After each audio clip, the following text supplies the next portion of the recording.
Sastry road వద్ద BRS party భారీ ధర్నా నిర్వహించారు. జగిత్యాల జిల్లా బీఆర్ఎస్ అధ్యక్షుడు కల్వకుంట్ల విద్యాసాగర్ రావు, కొరట్ల ఎమ్మెల్యే కల్వకుంట్ల సంజయ్ మార్గదర్శకంలో కార్యకర్తలు నల్ల బ్యాలెట్ ధరించి నిరసన కార్యక్రమంలో పాల్గొన్నారు. ఈ సందర్భంగా నేతలు మాట్లాడుతూ కాళేశ్వరం ప్రాజెక్టు నిర్మాణం వల్ల మాజీ సీఎం కేసీఆర్కు ప్రపంచవ్యాప్తంగా ప్రశంసలు లభించాయని, స్థానిక సంస్థల ఎన్నికల్లో ఓటమి భయంతోనే కాంగ్రెస్ కుట్రలు పన్నుతుందని అన్నారు. ముఖ్యమంత్రి కేసీఆర్ రైతులను కంటికి రెప్పలా కాపాడారని, ప్రస్తుత ప్రభుత్వం రైతులకు విశ్వసిస్తుందని, రాబోయే స్థానిక సంస్థల ఎంపీ ఎన్నికల్లో ప్రజలు తగిన గుణపాఠం చెబుతారని అని వ్యాఖ్యానించారు. ఈ ధర్నాల్లో మాజీ ఎంపీపీ సాయిరెడ్డి, మాజీ మున్సిపల్ చైర్మన్ బోయినపల్లి చంద్రశేఖరరావు, మాజీ సర్పంచులు, ఎంపీటీసీలు, వార్డు మెంబర్లు, కార్యకర్తలు భారీ ఎత్తున తదితరులు పాల్గొన్నారు.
రైతులకు యూరియా సరఫరా చేయలేక, రైతులను ఆదుకోలేక డైవర్ట్ పాలిటిక్స్ పాటిస్తున్నాడు ఇలా.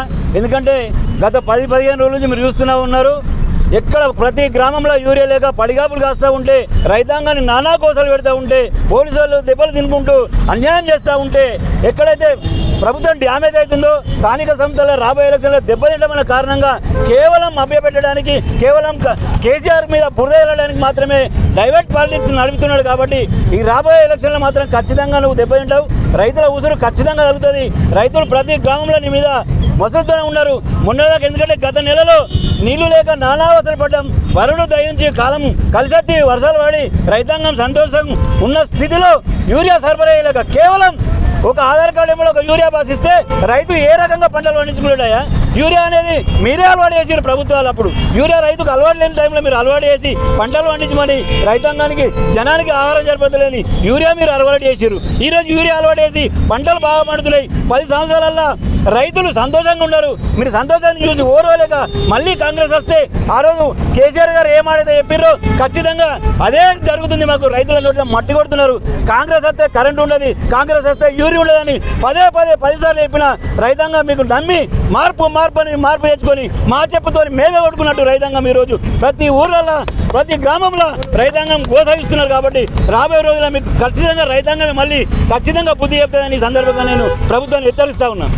మా హరీష్ రావు గారు పిఎస్ గోస్వామి ఇచ్చినటువంటి ఏదైతే మా పత్రులు ఉన్నాయో పత్రులు అన్నిటికీ కూడా అసెంబ్లీలో చదవడానికి కూడా టైం ఇచ్చినటువంటి ఈ ప్రభుత్వం వాళ్ళ ఎక్కడ డొల్లతనం బయటపడుతుందనే ఆలోచనతోనే ఎక్కడ కూడా మా బీఆర్ఎస్ పార్టీకి సంబంధించినటువంటి వాళ్ళందరికీ కూడా అందులో హరీష్ రావు గారు దాని మీద పూర్తిగా విశ్లేషణ చేసి ఇస్తా అని చెప్పన్నా కూడా ఒక హాఫ్ అన్ అవర్ టైం ఇమ్మన్నా కూడా ఈ ప్రభుత్వం వాళ్ళ అవినీతి బయటపడుతున్న ఉద్దేశం ద్వారా ఏదైతే ఈరోజు కాళేశ్వరం ప్రాజెక్టు ద్వారా దాదాపు లక్షలాది ఎకరాల భూమిని మనం సాగు చేసుకుంటున్నాం. ఈ తెలంగాణ ప్రజలందరికీ కూడా తెలిసిన విషయమే. కాళేశ్వరంలో భాగమే ఈరోజు ఉన్నటువంటి ఏదైతే మన దగ్గర ఉన్నటువంటి ఇవాళ వరదకాలం కావచ్చు, ఈ వరదకాలం ఉన్నటువంటి మన కొట్ల నియోజకవర్గంలో ఉన్నటువంటి చాలా మట్టుకు దాదాపు ఏం లేకున్నా ఒక 50% ఏబో వరదకాల ద్వారానే మనకు ఈ కాళేశ్వరం నీళ్ళతోనే వాడతామని చెప్పి ప్రజలందరికీ కూడా తెలిసిన విషయమే. ఎప్పుడైతే నీళ్లు వృధాగా పోతున్నప్పుడు కూడా ఇవ్వకుండా మన రైతులందరూ తిరగబడతారనే ఒక ఉద్దేశం ద్వారా అప్పుడు ఏదైతే ఎల్లంపల్లి నుంచి సప్లై చేసి అక్కడ నుంచి వరదకాల ద్వారా మిడిమానేరు కానీ మిడిమానేరు నుంచి మల్లన్న సాగర్ కానీ మిగతా ఏదైతే కొండపోచమ్మ కానీ ఇంకా మిగతా సాగర్ ఇంకో మన ఇవన్నీ ప్రాజెక్టులకు నీళ్ళు ఇవ్వడం జరిగింది. అదే పద్ధతిలో ఈరోజు కాళేశ్వరం ప్రాజెక్టు అనేది కేవలం చిన్నటువంటి ఒక పిల్లరి గుంగిపోయిందనే సంగతి ఇది దాదాపుగా మా బీఆర్ఎస్ పార్టీకి సంబంధించిన మా నాయకులు అందరూ కూడా చెప్పడం జరిగింది. కేవలం చిన్న పొరపాటు అది ఎక్కడ జరిగిందన్న దానిలో కూడా అనొచ్చు. ఎక్కడ ఎవరన్నా వాళ్ళకి సంబంధించి బాంబు పెట్టి పేల్చేసి ఈరోజు అప్పుడు ఉన్నటువంటి ప్రభుత్వం మీద నెపం నేపి గెలవాలని ఒక సదుద్దేశం ద్వారా ఈరోజు మా ప్రభుత్వాన్ని అంటే మా బీఆర్ఎస్ పార్టీని బదనాం చేద్దామని ఒక కాలేపన చేసారు. అదేవిధంగా సిబిఐ అనేది ఒక రాహుల్ గాంధీ అనేటువంటి వ్యక్తి కూడా సిబిఐ అనేది కరెక్ట్ కాదు, అది బీజేపీ జేబుల సంస్థ అని చెప్పడం కూడా జరిగింది. కానీ ఇక్కడ ఉన్నటువంటి కాంగ్రెస్ వాళ్ళు బీజేపీ వాళ్ళు తొత్తులై వాళ్ళంతా కలిసి సిబిఐని ఉసగొలిపి ఈ రోజుని ఎలాంటి మన తెలంగాణని ఒక సస్యశ్యామలంగా ఒక బంగారు తెలంగాణ తీర్చిదిద్దినటువంటి గౌరవ మాజీ ముఖ్యమంత్రి కేసీఆర్ గారిని బదనాం చేయాలన్న ఉద్దేశం ద్వారా సిబిఐకి అప్పడం జరిగింది. దీన్ని ప్రజలందరూ గమనిస్తున్నారు. జాగ్రత్త, ఇది ఇక ముందు కూడా ఏమైనా జరిగితే మాత్రం ఖబర్దార్గా మేము మా బీఆర్ఎస్ పార్టీ తరఫున కాంగ్రెస్ పార్టీ హెచ్చరిస్తున్నాం. దేశం మీద ఏదో విధంగా బీఆర్ఎస్ మీద అభాండాలు వేసి కేసీఆర్ గారిని అదే హరీష్ గారిని జైలుకు పంపించినట్టయితే ఏదో మేము గద్దెనెక్కుతాం, స్థానిక సంస్థల ఎన్నికల్లో మేము విజయం సాధిస్తామనే కలలు కంటుండు రేవంత్ రెడ్డి. ఖబర్దార్ రేవంత్ రెడ్డి గారు, మీకు ఇవాళ పాత కథ మరి 10 సంవత్సరాల క్రితం ఏదైతే గతి పట్టిందో అదే గతి పడుతుంది. ఇలా ప్రజా వ్యతిరేకత చవి చూస్తారు. మీరు స్థానిక సంస్థల ఎన్నికల్లో మీరు బీఆర్ఎస్ నాయకుల మీద ఎలాంటి అభాండాలు వేసినా అది ప్రజలు సాగించే పరిస్థితిలో లేరు. ఖబర్దార్ రేవంత్ రెడ్డి గారు, ఖబర్దార్. గారు కాళేశ్వరం కూలిందని ఎందుకు అంటున్నానంటే ఆంధ్రప్రదేశ్ ముఖ్యమంత్రి చంద్రబాబు నాయుడుతోని కుమ్ముకై ఈ కాళేశ్వరాన్ని కూలబెట్టినట్టే చెప్పుకుంటూ కూలబెట్టి వారికి సాయం చేయాలన్న ఆలోచనతోనే ఈ రేవంత్ రెడ్డి కుట్రపన్ని కాళేశ్వరం కూలిందని, కాళేశ్వరం కడితే రైతులకు మంచి జరుగుతుందని ఓర్వలేక, ఎందుకంటే కాళేశ్వరం కట్టించి ఆయనకు వరల్డ్లో కేసీఆర్ పేరు వచ్చింది. రైతులను మంచి కంటి రెప్పలాగా చూసుకొని నీళ్ళు ఇచ్చినందుకు ఈ ఏదైతే పేరు వచ్చిందో దాన్నే డ్యామేజ్ చేయాలి కేసీఆర్ అని చెప్పి ఆ ప్లాన్తో ఒక కుట్రతోని కేంద్రంలో ఉన్న చంద్రబాబు నాయుడు బీజేపీతో ఉన్న పొత్తుతోని ఈ లింకులు పెట్టుకొని ఇవాళ ఈయన ఆడుతున్న నాటకం ఏంటంటే కేసీఆర్ బదనాం చేస్తే పబ్లిక్ అందరూ కాళేశ్వరం కూలిందంటే నమ్ముతారని అనుకుంటున్నాడు. కానీ కాళేశ్వరం కూలలేదు, చిన్న డ్యామేజ్. 20 నెలల్లో అసెంబ్లీలో అక్బరుద్దీన్ మాట్లాడిండు. 20 నెలల్లో ఏం బీగినావు, చిన్న కాకత్తే చేయాలని అసమర్థుడు నువ్వు నీ ఒక పాలన నీకు చాదన కదా అని చెప్పి మాట్లాడినప్పుడు తలక ఎక్కడ పెట్టుకున్నావు రేవంత్ రెడ్డి? అసలు నీకు బుద్ధి జ్ఞానం ఏమన్నా ఉందా?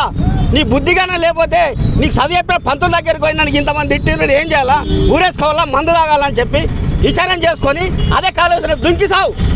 నీకైనా బుద్ధి ఉంది? అసలు రైతులను నువ్వు అన్యాయం చేయాలన్న ప్లాన్ చేస్తున్నావు. నువ్వు నీళ్ళు ఉండగా కూడా కిందికి వదిలేసి ఉన్నదాకా వర్షాలు రాకపోతే పంపల ద్వారా నీళ్ళు వస్తాయని రైతులను ఆశిస్తే రైతులు సచ్చినా సరే నేను నీళ్లు ఎదురెక్కియాలని చెప్పి మాట్లాడిన రేవంత్ రెడ్డి ఇవాళ నీకు పాలన సాగించద్దా, నీకు హక్కు లేదంటే హక్కు లేదు, మేము రైతుల పక్షాన్ని ఇంకా పెద్ద ఎత్తున ధర్నా ఇస్తాం.